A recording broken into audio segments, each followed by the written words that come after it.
Hey guys, Mika here, and I'm bringing you a fantastic instrument. Sound-wise, this instrument really just kind of checks all the boxes of the sound spectrum, which is incredibly hard for an ukulele to do. And I'll go ahead and explain my thought process on why I think this instrument kind of checks all those boxes. It's also a very beautiful instrument. So this is a custom tenor size Kevin Mason ukulele. Very beautiful, a lot of fun little detail. I mean, check out the sides and back of this instrument is insane. So coming up here on the front, we have torrefied spruce, and for me, I always have a hard time telling the difference between torrefied spruce and like cedar because they're pretty much very similar in color. And for those of you that might not know, like Mika, what's torrefied spruce? Essentially, it's just you're sticking spruce wood in an oven and you're baking it to accelerate the aging process. So you're kind of like maturing the wood sound or the spruce sound of the wood. So it gives it that nice baked color. So again, it looks very similar to cedar wood, but you still retain that sound of the Sitka, you still retain the sound of the spruce wood. So this is torrefied Sitka spruce here on the top. And then here on the back and sides, we have I don't think this is the first time I've ever played this type of wood. This is Ovonko wood. And when I first saw it, I was like, wow, that's some killer like curly koa. I've never really seen curly koa like that kind of particular shade of color. But this is, Ovonko wood. And this is just, it's almost like a mixture of like Claro walnut, like 5A Claro walnut wood, along with like really insane curly koa wood. It's just absolutely stunning. I mean, look at just the grain patterns, how big the curls are, the grains, the different colors. I mean, look at kind of the sapwood here in the middle, all the dark streaks in the lines, big fat curl lines running all the way across the instrument. Even here on this side, you can see that this instrument has a big old side sound port on the side.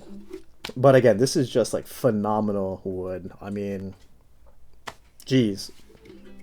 I love just the overall brown kind of aesthetic of this instrument as well. Super pretty. And going along with that more brown kind of aesthetic of this instrument, this is not usually common to my knowledge with a lot of the custom instruments that I play, but this binding is zirikote, which is like a rosewood. Very nice. This is kind of a very good representation of what zirikote looks like. It has like a very wavy, silky kind of lighter, like kind of mid brown, kind of chocolate brown kind of color. But we have this here on the binding on the top as well as the back, again adding to that nice kind of wood like chocolatey, golden baked kind of brown kind of a aesthetic color with the instrument.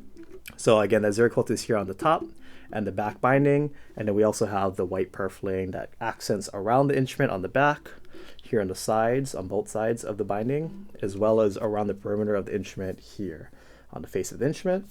We also have ziricote around the rosette, nice big rosette, and we also have the gold mother of pearl right here around the rosette in the middle. And then we also have ziricote here on the bridge, here on the fretboard, and then like I mentioned earlier, here on the headstock. So very nice. And then we have a nice plumeria flower also in that gold mother of pearl, and then regular gold mother of pearl fret markers 3, 5, 7, 10, and then 15, 17, and 19. So we have a total of 20 frets on this instrument. And some little details, you can also see that white purfling that wraps around the binding or the outside perimeter of the fretboard right here, as well as the white purfling wrapping around the entire headstock here on the sides.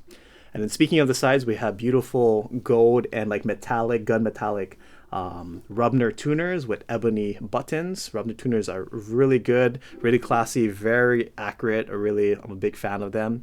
Along with like Goto's or Waverly tuners, these are right up there with them. Very nice, big buttons, so you can grab them. I don't know if you have big hands, you can go ahead and grab them. You're good. You're not trying to grab small tuners. So really great on the Rubner tuners. And then even here on the fretboard, like I mentioned, it's a ziricote fretboard, but we also have a radius fretboard. So when I make a bar chord, I don't have to be completely flat. I can be a little more like this. It has a slight natural curvature to my finger. So again, you don't have to be super flat like this.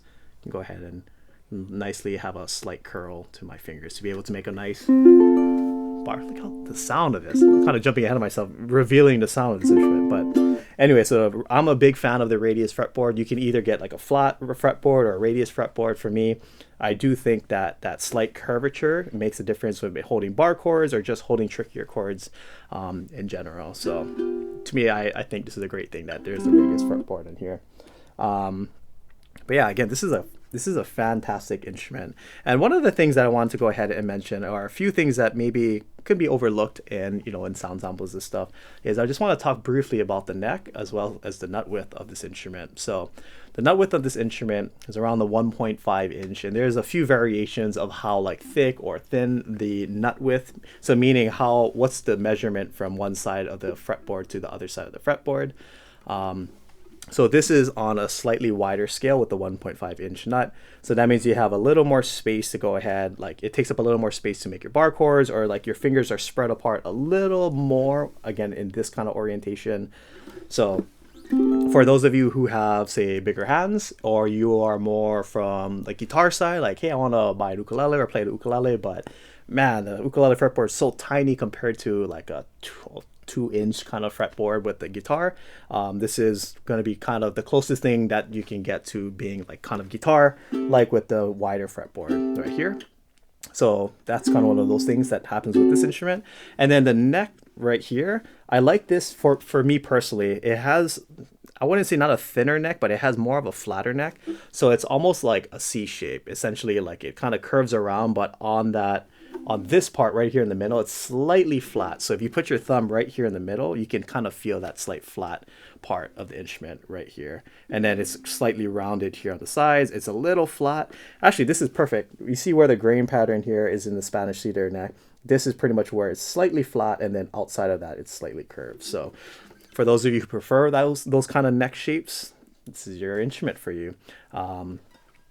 There's various different types of necks where you might have a thicker neck, might have a thinner neck. It all just depends on your hand size and what feels comfortable for you. So for me, I really like this neck for me personally because of my hand orientation, anatomy of my hand, and what I'm used to play with my instruments. But for maybe someone who wants like a meatier neck, something more to grab, maybe this instrument might not have that more ideal neck for you.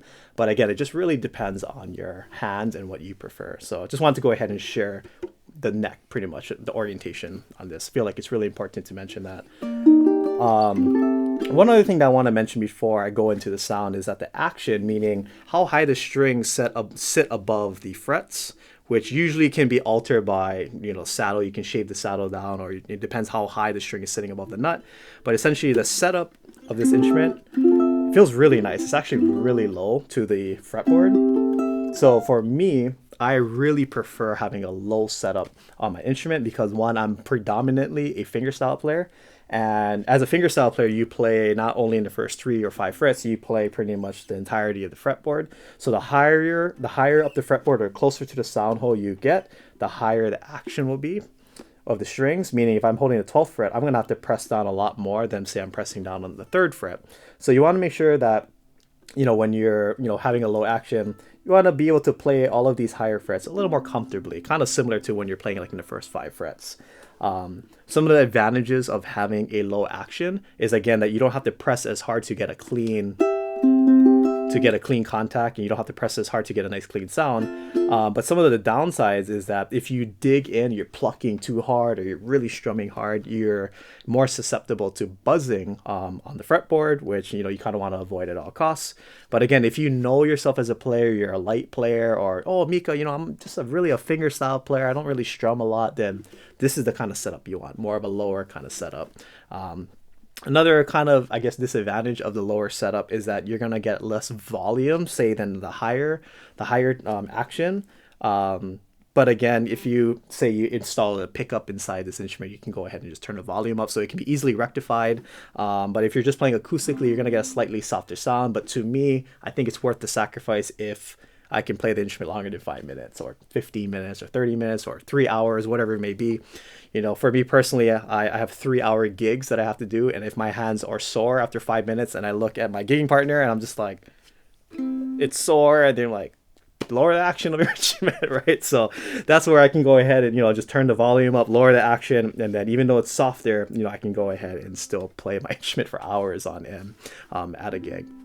So again, it just really depends. Like, it's not so much that higher action is better, lower action is better. Again, it just depends on what kind of musician you are, what kind of player you are. If you're, if you're a strummer, you're playing rock music, you probably want a high action because then you're gonna get more volume. You're not gonna run into any buzzing issues, and the like. But if you're more of a fingerstyle player, maybe you're a softer player, you probably want the action as low as possible. Someone like me, I love the setup like that. So, kind of to bring it back full circle, when I play this instrument, it's just super easy to just go ahead and press down. I really don't have to press that much. I like to make the joke sometimes, like the action is so low I can just like touch it and I'm already making a bar chord. It's not that low, but I love to make that joke, like it's so easy, you can just literally touch the strings and you can get a nice clean sound. The action is not that low on this instrument, but it's just really up my alley in terms of like, if I wanted to set up a certain way, this is pretty much what I would want. Now, going into sound, this is a phenomenal instrument. Like I mentioned earlier in the sound sample, this instrument does a very, very good job of checking the three different areas of the sound spectrum. So you have like your lows, you have your mids where your sweet warmth sound is, and then you have like the shimmery high sparkles that you can get crispy kind of sounds, articulate sounds, a lot of clarity. Usually for me in my ears, a lot of ukuleles usually do a really good job of excelling in two of those three, because it's really hard to get an instrument that can hit all three because they all kind of do different things, or it's really hard to get the bracing or the construction, or trying to pick out tonal woods or picking out specific strings to try to hit all three. It's really hard. But when I play this instrument, I just hear a lot of the low ends. So like when you hear just these top two strings, it's very pronounced. It's not soft, but it's not boomy. It's not kind of in your face. It's super clean. Like, look how it's super clean and crisp. So you still have that nice low end response. When I strum an A chord, again, it has a nice oomph to it. I can feel slightly the vibration, like when I hit this G and the C string, I can feel some of that vibration on the back of the body hit my body.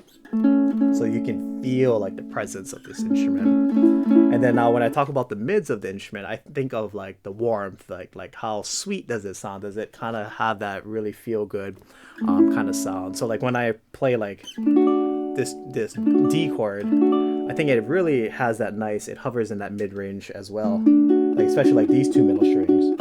Or if I just play the bottom three string, it just kind of fills in all of the empty pockets that the low end doesn't kind of cover.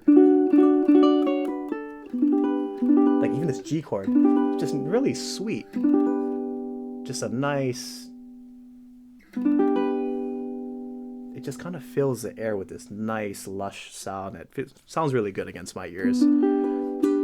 Right? And then because of the torrefied spruce and the Sitka spruce, when I, look how crisp this is. Every single note is just really crisp.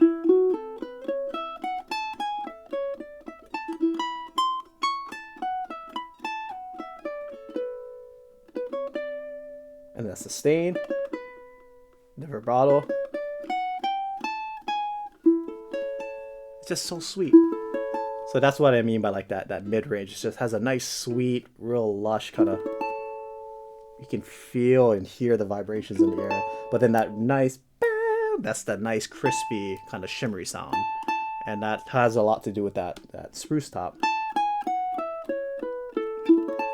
But again, if I'm playing more in the bass position chords,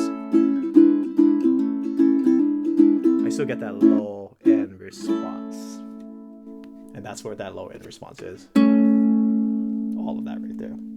So yeah, this instrument, again, is phenomenal. It does such a great job of trying to hit all of those, the whole pretty much sound spectrum, the three different points that my ear likes to hear. So this, in my opinion, is a very well-balanced instrument. So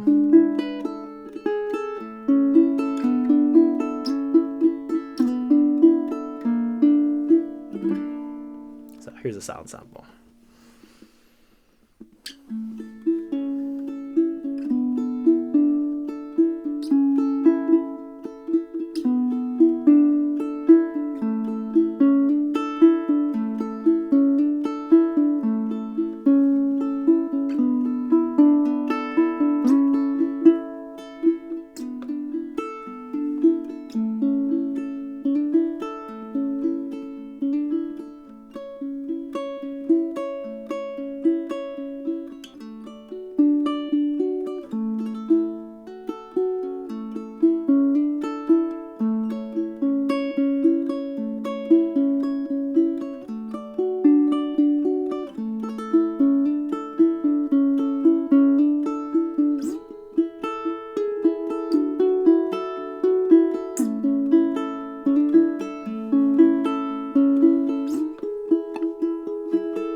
so clean, so well balanced. Just what a fun instrument to play. You know, whether I'm playing, again, I don't have to press hard at all. It's just, and again, the projection, just so it just really shoots forward, and the vibrato and or the sustain.